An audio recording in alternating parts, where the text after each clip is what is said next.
Welcome back to the Sunday Supplement. What a saga this Carlos Tevez situation is at Manchester City. This is the people. Steve Bates, regular on this programme, of course, is saying that the fragile relationship with Manchester City is at breaking point again because he's not playing. He was left out, Sean, of the side against Everton yesterday. Didn't come on and now definitely wants to quit in January. I'm not quite sure where it's heading with Tevez because he wanted to go home, then he might play for somebody else, and we thought he was leaving in the summer, and he's continually unhappy, but it seems to me he's made a mess of his career at City. Well, I think when he realised that there was nowhere to go in the summer, he perhaps assumed that it would be like it was before, that he was one of the main men, that he was still one of City's talisman. Also, the fan reaction to him wasn't particularly hostile. City fans weren't saying, "Get out then, we don't love you anymore," or whatever. You see the game he played against Bolton when he came on as a sub, when he was just coming back. Applause to them, applause back for him. And there's still a lot of love for Carlos, if you like. But, of course, he's not holding all the cards anymore. Before he was, in the sense that he was the main fella, he was the captain. Now, any City, more than any club in the world, can just say, well, I think we'll leave you on the bench. That's the way it goes, I'm afraid. We've got other players. We can afford to leave you on the bench. And you don't call the shots. He had them a little bit over a barrel previously. He doesn't anymore. OK, so where does it end? What happens to him? Well, it ends when somebody's prepared to pay the money that he costs. And, of course, as with a lot of Manchester City players, they're very difficult to move out unless City make huge compromises. And if they're not prepared to make huge compromises, then other clubs won't take them. Unless you go to, what's the name of the Russian club? Yeah. Unless you go there, it's very difficult to get out. How long has he got on his contract, Tevez? It's about 3 years left or something, isn't it? 2 years? Is it? Three after this one? Maybe. Well, let's say long enough for them to just let him stew and leave him there until they get their money back. But when you get headlines like this, Tez, I'm off. Headlines like that, won't the fans eventually go, "Oh, please, come on"? I think the City fans will always feel an affection towards him because he represented their shift from being from mediocrity to being a contender, and he was part of that team last season that won their first trophy. I mean, in a long time.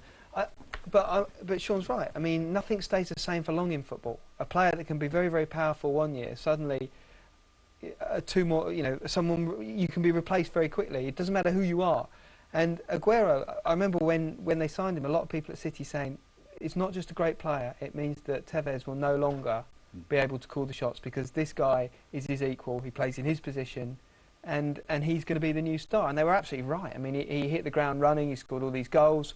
And I think Aguero has taken the place of Tevez as this kind of the real marquee name in that side, along with David Silva. But I think that in a way that Aguero's an inspired signing. I know no other club really in the Premiership could have afforded to do it, but it's taken the pressure. It's changed the dynamic in Mancini's favour because they really did rely on Tevez at times, and they don't anymore. And Mancini comes out of it as well because of his strength in dealing with it. Yeah, definitely. This is take your medicine, Carlos, isn't it? This is a bit of retribution from Roberto Mancini that he strips him of the captaincy, gives it to Vincent Kompany, says you're my man this season. Carlos Tevez, won't he saga over the summer. The transfer request last December, the day that Manchester City went top of the Premier League table, was also the night when Tevez handed in a transfer request. All those things have been stored up by Mancini. Brought on Balotelli yesterday ahead of Carlos Tevez. Aguero, Sam's right, he's the main man now. He's the star attraction. I saw him compared to Mickey Quinn yesterday. I think they both scored 8 in they both scored 8 in their first 6 games in the Premier League. Really? Yeah, so that was when Mickey Quinn moved to Coventry City. He's got a confidence. So he's in pretty esteemed company now, isn't he? Aguero, Mickey Quinn. You wouldn't be able to spot the difference, would you? 18 years apart, but and Tevez is, he's the difficulty to get him out of Manchester City will be his salary and the transfer fee. But Man City made a huge investment and they want a return on that, and to be able to get him out of there is going to cost an awful lot. And also the history of him moving clubs.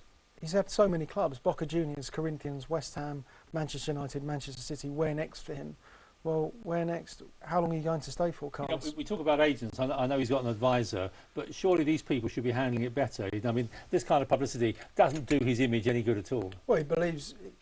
I mean, I don't know the source of that story, but Carlos Tevez claims that he committed himself to the club in the summer that he decided to stay. I went to Buenos Aires just before the Copa America to see Tevez, and all the indications were then that he was staying at Manchester City. That was back in July. That was back in June. He'd got a new house in Alderley Edge in Cheshire, so he was moving house, but he was staying in Cheshire. So it didn't look as though he was moving clubs at that particular time. But Manchester City obviously felt that still the agitation in the background was that he wanted to move clubs. It had huge offers from Inter Milan, but Tevez has moved his family over to England. They're living with him in this country now. You would think that he'd be a little bit happy. That was the source of the main complaint. And Yeah. But I think you'd be wrong to think he is a complete poodle who's totally manipulated by his advisor. He's quite a strong character. I mean, Neil knows him a bit. He's his own man. And sometimes he does things which even his people think, what? Didn't think he was going to do that, or didn't think he saw it that way. And he will come out with things back home on TV in Argentina which they didn't see coming. And he calls the shots still. He is a strong character, as I say. So ultimately, it's his decision. Nobody tells him, you've got to do this. It won't be the end of the saga, that's for sure.